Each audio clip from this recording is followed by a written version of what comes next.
This show is intended for mature audiences only.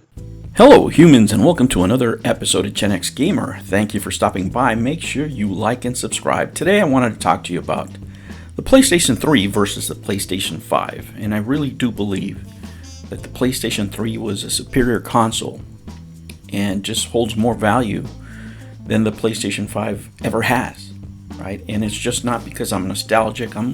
I'm looking at the facts, right? This is my opinion.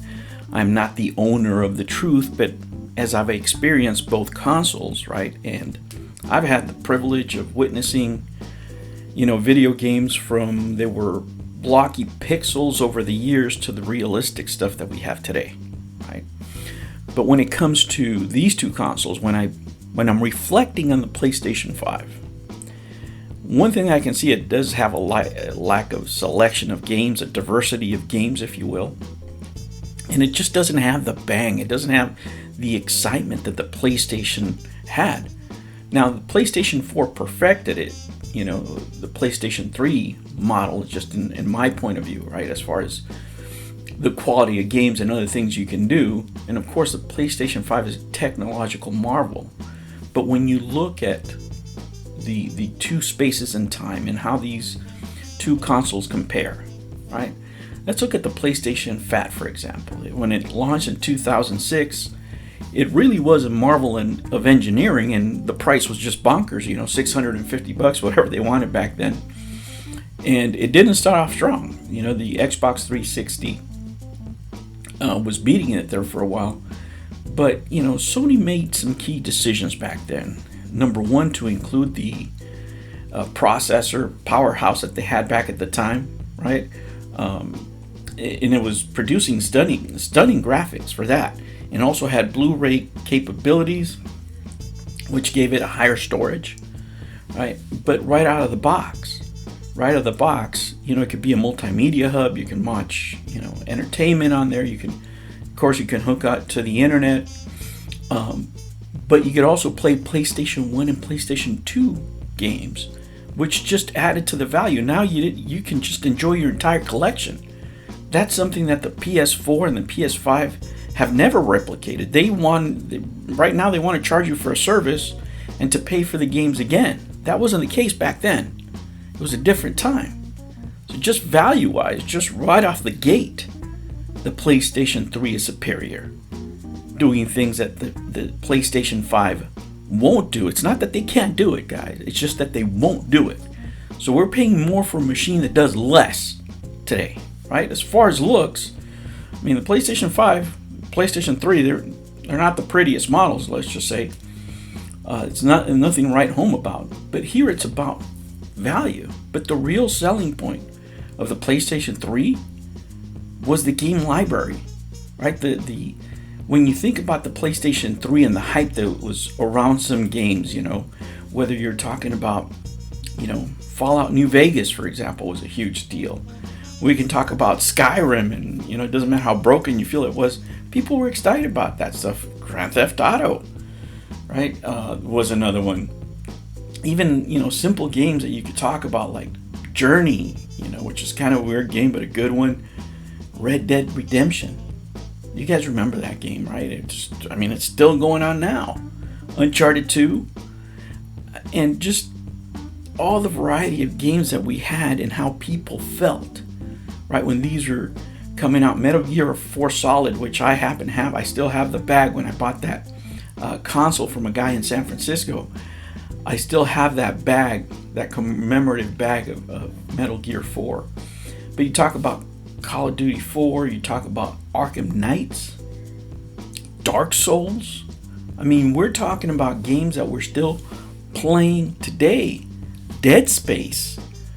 Of course it came out on multiple consoles, but even when they had, they were reintroducing collections, you would get like Ico 1 and 2, right? You had the Assassin's Creeds, you had Portal.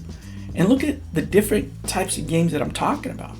And we're not even talking about the retro games. We're not even talking about anything else. I remember playing Resistance, Fall of Man. That was a great game, the first one. Man, I played that game for hours and hours.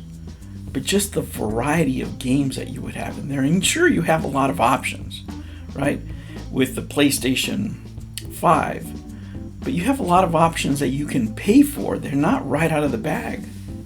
You know, I remember my kids playing, Little Big Planet, a game that they had tons of fun with, you know, so they could play something like that. And in the afternoon, you know, they could be playing Uncharted or The Last of Us, you know, whatever the case may be. The excitement for the video games that were coming out back then was just more. You don't see that now. You really don't, because all you're getting is a bunch of rehashes. You know, if you could put your PlayStation 3 games in your PS5, can you imagine? Right? Can you imagine that? Can you imagine putting your PS2 games in your PS5? What kind of value that would be? That's something that, you know, even Microsoft is not being successful now. That's something that Microsoft does right for the consumer, right? For us. It's a shame that a lot of people don't take advantage of it, right? A lot of people just play the modern games or what have you. But it really is a huge plus, right? There is a reason to own a disc-based system if you're able to play your older games on there. That alone, that value alone, is something that to me makes the PlayStation 3 better than the PlayStation 5. And the industry is different, you know, and it hasn't changed for the better in my point of view. Now it's all about online gaming. It's all about microtransactions, because that's, you know, believe it or not, people are buying those things, even though you or, you know, whoever's listening to this video is probably not your preference, right? Because we came from a time before microtransactions, but the fact is that people are buying them.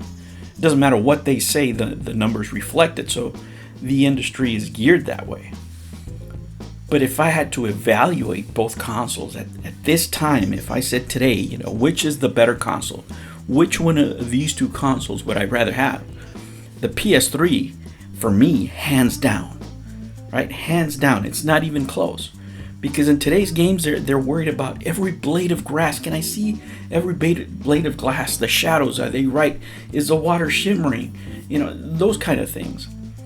And this is where I think the industry went wrong, because I would rather you not spend your money on that, which takes a lot of the budget out of the game.